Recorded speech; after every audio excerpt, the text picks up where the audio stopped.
What's up guys, welcome back to the channel. Today we're taking a look at Emper's New York line of fragrances. We're taking a look at 4 of them. When I first smelled this, when I first tried this out, and I'm smelling it now, I get the same sense. This is a very citrus and woody scent that hangs around that 2010s vibe of classic male.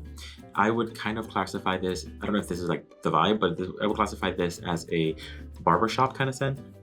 Very classic male, very young guy, very work person type of thing. It smells, the top notes are very, or the notes that you get immediately are very citrusy and woody, very male oriented, very pleasing to the nose. Honestly, nothing seems very harsh, nothing seems very overcoming. So I enjoy this scent. The bottle is very, very beautiful. I'm gonna turn off the green screen so you can see this, but basically it is a very beautiful emerald green vibe. And I love the ornament look of this.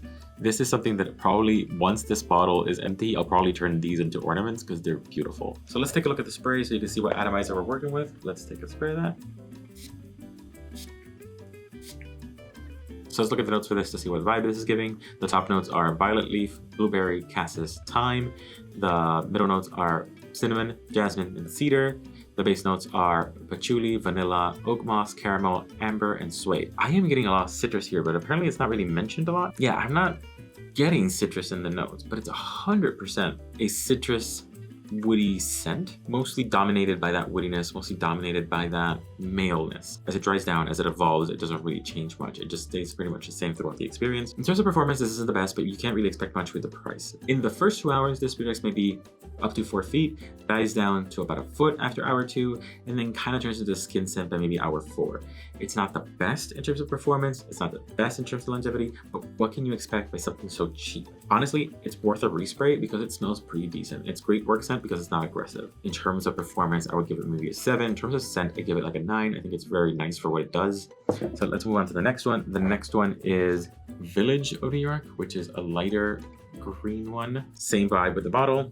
Ornament style. These are also heavy bottles. Like this is not plastic. This is, I think, metal. Just the lid is, look at that. It's not, hear that? That's the lid. It's this tiny lid making that noise.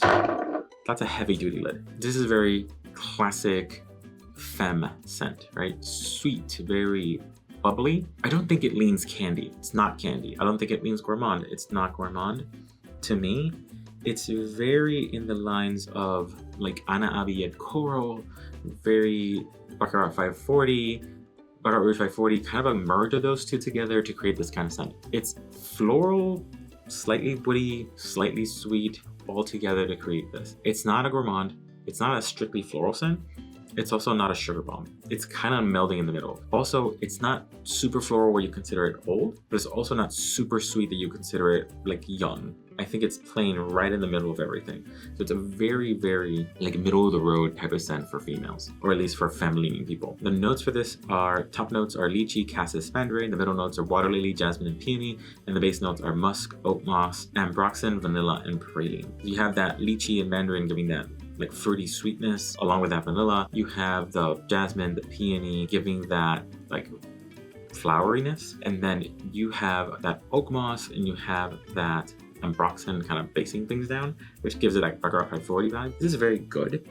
I like this a lot for that femme vibe. What I really appreciate about this is that it feels like a mix of different scents. These are all supposed to be dupes of Bond Number 9. So this is supposed to be Greenwich Village and it's supposed to be Bleecker Street. But I haven't tried those, so I can just compare it to what I've done already. This is a very good middle of the road scent for females or feminine people. This smells very chill, very balanced, not offensive, not very projecty either.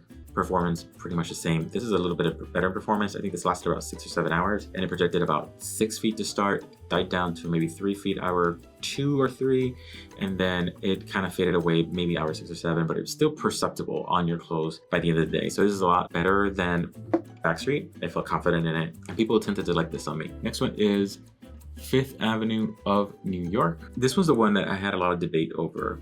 I had a few people try it with me because I couldn't get over weirdness at the beginning. Based on the notes, you can tell this is supposed to be a pure gourmand. You can tell that this is supposed to be like gourmand goodness, but there's a scent there. There's a vibe there that I don't like. I can't pinpoint it. Admittedly goes away after maybe 30 minutes, but that first 30 minutes you have to like fight through it. You honestly do have to fight through it, and everybody got it. No one really loved this fragrance first initial spray, but they kind of got into it after those first 30 minutes. It is kind of a stinker in those first 30 minutes. The top notes for this are strawberry, pineapple, raspberry, and coconut. The middle notes are whipped cream, vanilla, burnt sugar, and then the base notes are tonka bean, amber, and musk. That is pure gourmand. I don't know what's giving that sourness. Maybe that burnt sugar? Ew.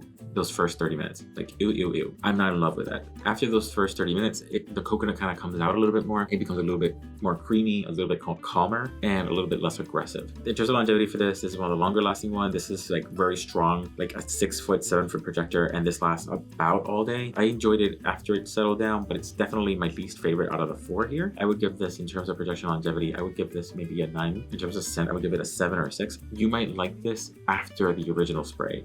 So if you're willing to power through those 30 minutes, maybe an hour that this smells sour, you might like this a lot. So just keep that in mind. Next one is Noho of New York. This is the yellow one. This is very pretty too. Noho of New York unfortunately has the same situation that other Emper scents have. I remember doing Luxe Rouge and feeling that it was overly complicated and overly messy. This one has that same vibe. It has a lot going for it. It has a lot of notes in it, and they all seem to be kind of fighting for each other. Especially at the beginning, you can get kind of overwhelmed by the different things kind of vying for attention. It feels a little overwhelming. You can't really like pull what the hell is happening in this scent at the beginning. So when I smell it, I'm like, what is this exactly? Nothing really stands out as being like a star scent. I'm not a huge fan of it. It doesn't smell offensive. It smells nondescript. Right now it just smells vaguely sweet, vaguely woody. I'm thinking like fresh air kind of vibes. That's what I'm getting from this. When it dries down, what comes out a little bit more, in my opinion, is a rose. A very pretty, clear